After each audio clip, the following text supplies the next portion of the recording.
Hello बच्चों, आइए प्रश्न को देखते हैं। एक यादृच्छिक चर है x जिसकी प्रायिकता फलन px से परिभाषित है और ये निम्न प्रकार से दे रखा है जहाँ पे k कोई एक वास्तविक संख्या हो सकती है और px इस तरह से परिभाषित है कि जब x का मान 0 के बराबर है, ये प्रायिकता बंटन के रूप में दे रखा है। जब x का मान 0 के बराबर है तब प्रायिकता का मान k के बराबर है। जब x का मान 1 के बराबर है तब x बराबर 1 पर प्रायिकता का मान 2k के बराबर है।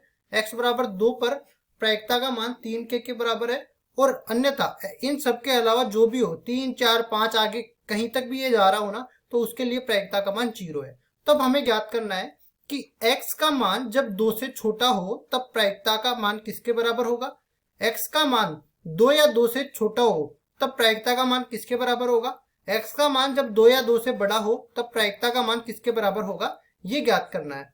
प्रश्न को हल करने से पहले इसकी मुख्य अवधारणा की चर्चा कर लेते हैं। मुख्य अवधारणा,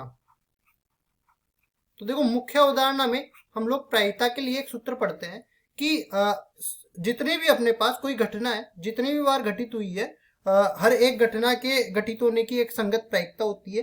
तो उन संगत प्रायिकताओं का योग अगर करेंगे ना, जैसे मैं इस तरह से बोलूं कि सिग्मा पी आई, जहां पे आई बराबर 1 से लेके n तक n बार कोई घटना घटित हुई है तो उनकी संगत प्रायिकताओं का योग जो है वो 1 के बराबर होता है। ठीक है, ये तो पहली चीज। अगर मैं इन सब प्रायिकताओं का योग 1 के बराबर कर दूंगा तो मेरे पास k का मान मिल जाएगा।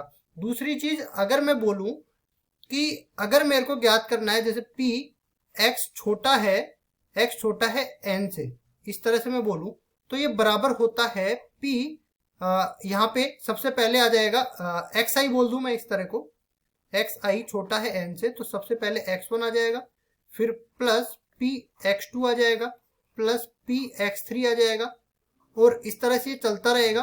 और जहां तक कहां तक चलेगा ये n तक चलेगा। इस तरीके से ये पी एक्स एन तक चलेगा और यहाँ पे बराबर का चिन्ह भी आना चाहिए, तब ये पी एक्स एन तक चलेगा। ठीक है, और ये इस तरह से, या फिर इसको xn ही बोल सकते हो आप। पी एक्स आई का मान xn से छोटा हो तो सारी प्रायिकताओं का योग इससे छोटी सारी प्रायिकताओं का योग हो जाएगा। अगर यहाँ पे बड़े का निशान आ जाता तो इससे बड़ी सारी प्रायिकताओं का योग हो जाता।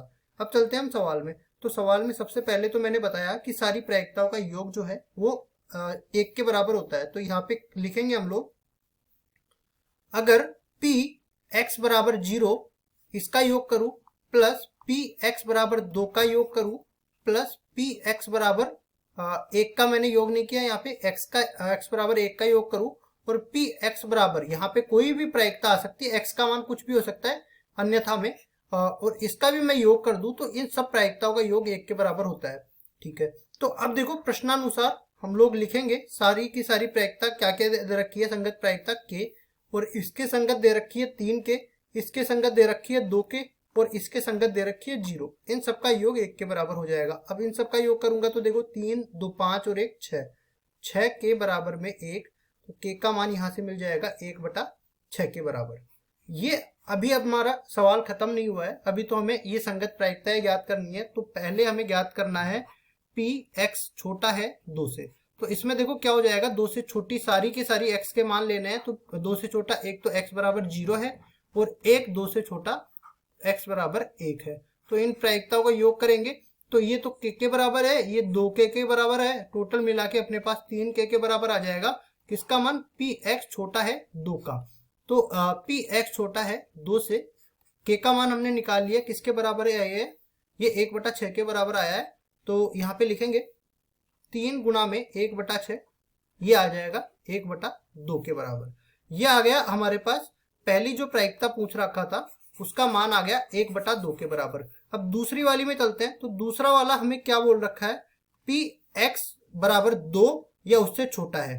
तो x बराबर 2 या उससे छोटे के लिए क्या करेंगे, देखो हम लोग इसमें लिखेंगे पहले दो, ये तो हमारा पहले वाले का उत्तर हो गया। फिर दूसरे वाले में p जब x छोटा है या बराबर है 2 से, तो ये बराबर आ जाएगा। इसमें एक तो x का मान 0 हो सकता है, एक x का मान 1 हो सकता है और एक x का मान 2 हो सकता है। ये तीनों मान इसमें शामिल हो सकते हैं। तो यहाँ से देखो ये मैं लिखूंगा तो इसका मान k के बराबर है, ये 2k के बराबर है, ये 3k के बराबर है, टोटल मिला के 6k के बराबर हो गया। और ये इसका मान p x छोटा या बराबर है 2 से। तो इसमें आगे हल करते हैं तो k का मान अपने को कितना मिला, 1/6, और हमने कहा था 6k का मान 1 के बराबर होता है, तो हम डायरेक्ट इसको 1 के बराबर भी लिख सकते हैं।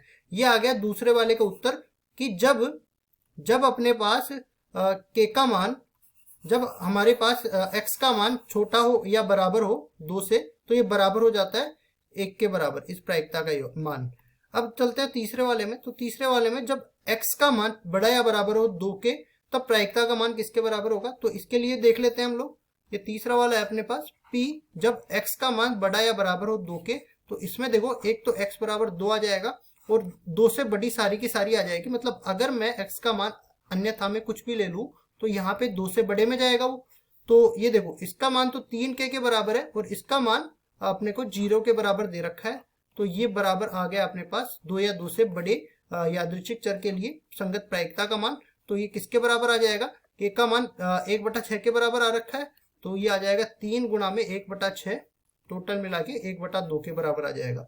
तो ये आ गया तीसरे वाले का उत्तर। ये तीनों ही हमें निकालने थे, एक एक करके हमने सारे मान निकाल दिए हैं। इस तरह से हमने सवाल को हल कर दिया। आशा करता हूँ ये सवाल आपको समझ में आया होगा। धन्यवाद।